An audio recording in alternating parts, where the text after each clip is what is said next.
गांव के किनारे एक छोटा सा गरीब परिवार था। उस परिवार में सुमन अपने 5 साल के बेटे रघु के साथ रहती थी। रघु के पिता अब इस दुनिया में नहीं थे। एक बीमारी के चलते वो उसे बचपन में ही छोड़ चले थे। रघु की माँ सुमन दिन रात बहुत मेहनत करती थी, लेकिन उनकी कमाई कभी भी परिवार की जरूरतों को पूरा नहीं कर पाती थी। सुमन की मेहनत से परिवार को दिन भर का भोजन ही मिल पाता था, लेकिन उनके लिए खुशियाँ और सपने सिर्फ एक सपना ही थे। सुमन का सपना था कि वे अपने बेटे को एक आरामदायक जीवन दे सके, लेकिन उसके लिए सुमन को बहुत सारे पैसों की जरूरत थी। एक दिन सुमन को अपने गांव में एक पराठे वाले की दुकान दिखाई देती है। वे देखती है कि पराठे वाले के पास बहुत ज्यादा भीड़ है और वो बहुत ज्यादा मेहनती भी था। सुमन ने उसकी जिंदगी की कठिनाइयों को समझा और उससे एक प्रेरणा ली।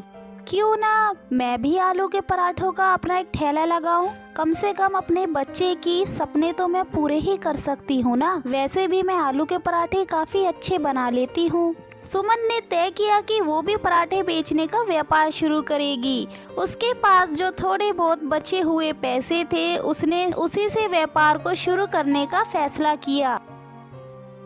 अगली सुबह सुमन अपने आलू के पराठों का ठेला लगाती है। उसका बेटा रघु भी उसके साथ मिलकर उसकी मदद करवाता है। अरे आओ भैया, सुबह का नाश्ता आलू के पराठे से शुरुआत करो। आलू के पराठों के साथ हरी मिर्च का तीखा अचार भी खाओ। आलू का पराठा सिर्फ 10 रुपए में खाओ और सुबह सुबह अपना पेट भर कर जाओ। आओ भैया आओ। सुमन का ऐसा ऑफर सुनकर धीरे धीरे सब लोग उसकी तरफ आने लगते हैं। वो सबको अपने आलू के पराठे खिलाती है और देखते ही देखते उसकी दुकान पर धीरे धीरे भीड़ लगनी शुरू हो जाती है और शाम तक सारे आलू के पराठे खत्म हो जाते हैं और उसकी कमाई भी काफी अच्छी हो जाती है। सुमन अपने पहले दिन की कामयाबी से बहुत ही ज्यादा खुश थी। इस कामयाबी ने उसके सपने और बुलंद कर दिए थे। इस कामयाबी के लिए वो भगवान को धन्यवाद करती है। प्रभु, आपके आशीर्वाद से मेरे व्यापार का पहला दिन आज बहुत अच्छा गया है। अगर आपका आशीर्वाद ऐसे ही बना रहा तो मैं एक दिन जल्द से जल्द कामयाब जरूर हो जाऊंगी और अपने बेटे को एक अच्छी परवरिश दूंगी। भगवान अपना आशीर्वाद हम दोनों पर बनाए रखना।